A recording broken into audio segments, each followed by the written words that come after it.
এটা একটা মাল্টা ভিয়েতনামের গাছ। এই গাছটা ২ বছর আগে আমি রোপণ করেছিলাম।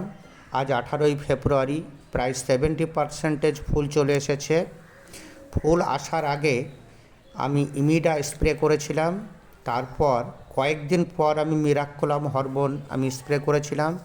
গতকাল আমি calcium, magnesium, super, zinc, boron একটা অনুখাদ্য, তার সঙ্গে আমি লাল পটাশ আমি মিশিয়ে মাটিতে দিয়েছি। এরপর এর সাথে সাথে আমি 1 সপ্তাহ অন্তর কিছুটা করে আমি জল দিচ্ছি গাছের গোড়ায়। এরপর আমি গাছটার কি পরিচর্যা করতে পারি এটা আপনারা একটু কমেন্ট করে জানাবেন। আর ফুল থেকে ফল সেট হওয়ার পর আমি কি করব এটাও একটু কমেন্ট করে আমাকে জানাবেন।